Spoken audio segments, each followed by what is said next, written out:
Greetings hobbyists, this is Vol, and in this video we're going to be having a look at different ways of making rivet holes. So on Tuesday there was a video asking you to try out this challenge, and in that it asked you to try and make rivet holes in 3 different ways, including a method that was entirely non-destructive here to create this rivet hole.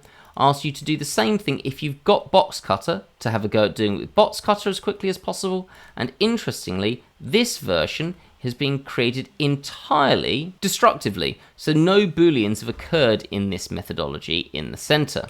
So let's start with the non-destructive method of doing this. I think that's going to be most people's go-to. It definitely would be mine in most instances, but the destructive way is useful at points, and we're going to do this on this floor tile. If you want to have a look at how this was made, there's a tutorial for that in the top right hand corner or in the description, and we're going to do this in just this corner, let's say. And to make sure this is perfectly equidistant between these, I'm just going to go into edge mode, select that edge, Shift and S, and then get the cursor to the edge. If you don't have machine tools, so that used machine tools, exactly the same thing, select the edge, but go to Mesh, Snap, and then Cursor to Selected. And then we're going to go back to object mode, and we're going to bring in a cylinder to do this with. So I'm going to bring in a cylinder by pressing Shift and A, and then going to cylinder.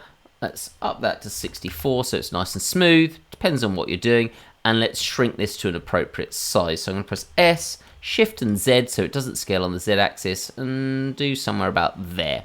And then G and Z, and I just want to bring that so the top is pretty close to the top of this object. Now let's use / on the number pad to isolate this, and let's start going. Now I have seen people do this in some really odd ways. For example, you could go into edge mode, Shift and R, bring that all the way to the top, and then go into face mode, select that face, and then press S to scale it, and you can get this similar effect, except for you don't know the exact angle there. It's all a little bit messy. I mean, you can find out the angle, but it's going to require more effort than doing it in this way.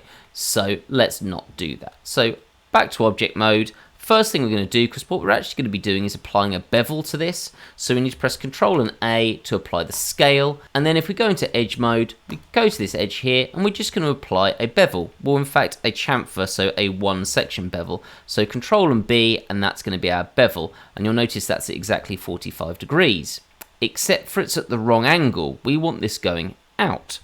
And actually that's very easy to do in Blender. If I go into face mode, select that face, what I can do is almost confuse Blender by telling it to bevel it out the other way, and I do that by changing the normals. So if you press Alt and N to get up the normal menu and click flip, you will now have this object with the normal the wrong way round, and if I put on face orientation you can see it turns blue.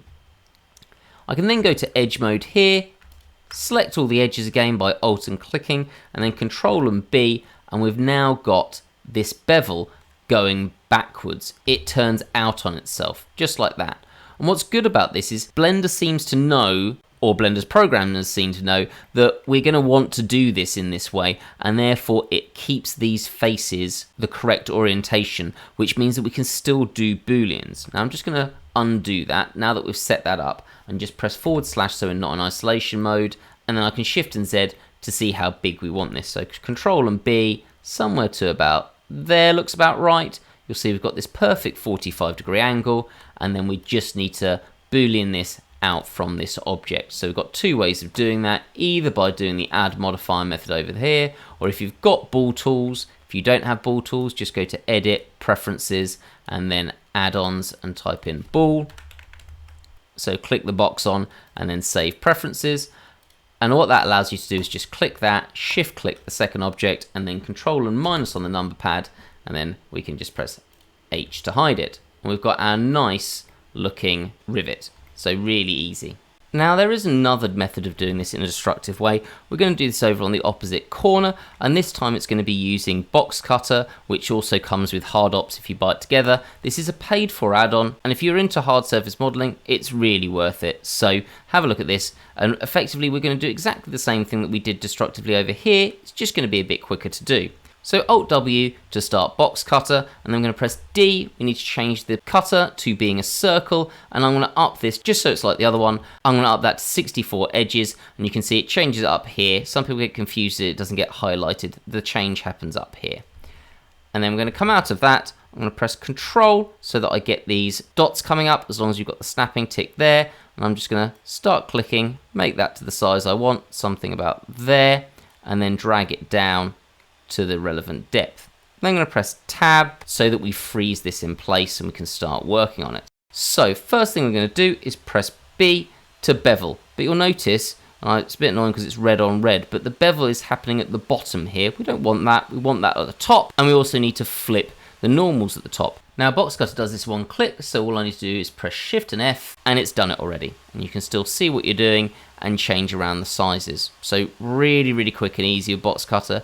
Just click when you're done and then hit enter and you've got that sorted. So really, really speedy with Box Cutter. Makes life much easier. I'm going to press W to close Box Cutter, and we're just going to look in the middle here at the destructive method of doing this. Now, this does have some limitations to it, but it uses some really funky tools that you might not know about. So let's have a look at them. So I'm going to go into Edge mode. And to do this, we need to have a cross cut to make it perfect. So it needs to be a cut at 90 degrees to each other. So I'm just going to press Ctrl and R to bring an edge loop here, click, and then escape. So we've got this cross cut set up here. So there is that limitation, but we could do another one, for example, here. Then I'm going to go into vertex mode, and I'm going to select that center vertex, and we're going to bevel it. And you can bevel individual vertices. Instead of pressing Ctrl and B, you have to press Shift, Ctrl and B, and then you can drag that out to create your bevel. And if we up this using our mouse wheel, you can see we're beveling this quite nicely. But it's not a circle. Now we can change this to a circle, and I should highlight one trick before we do that. Now importantly, this has one major difference to it compared to the other ones. If I just click to confirm this, if you remember with these destructive methods, we made the central cylinder and then added the bevel to the outside. This works in the opposite way, so we need to actually have the outer edge of these points here, so there to there to there to there. That's going to be the outer edge of this circle, including the bevel. So we need to bear that in mind. So let's undo that, and then Control, Shift and B, and I'm going to get that to about that size, and I'm going to get a nice number of vertices. And then once I'm happy with that size, you need to press P. And what that does is that accesses the profile of the bevel, so you can make it more extreme, less extreme, and you can even make it so that it is convex instead of concave. Now when you do this, you can just guesstimate it, but this actually has a specific amount, or what I've found to be a good amount if you want this to be a circle. Now if you notice here, it does say that to change this to 0.5 is going to be round, and that is, if we do that, this concave version. Now to be convex, I've generally found something like 0.085 to be pretty good. There might be a mathematically better version than that, and if you know what that is, do feel free to say so in the comments. And then so we don't get any problems later, we're going to go into face mode, and we're going to press F to make this to one solid face. Now this is where this gets really fun.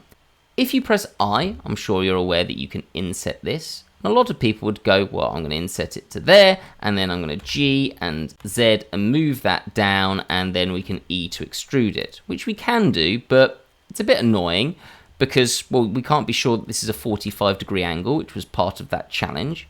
What we can do is we could go I, see how much we've got the thickness, and then remember that and go down, but actually the inset will do that for us.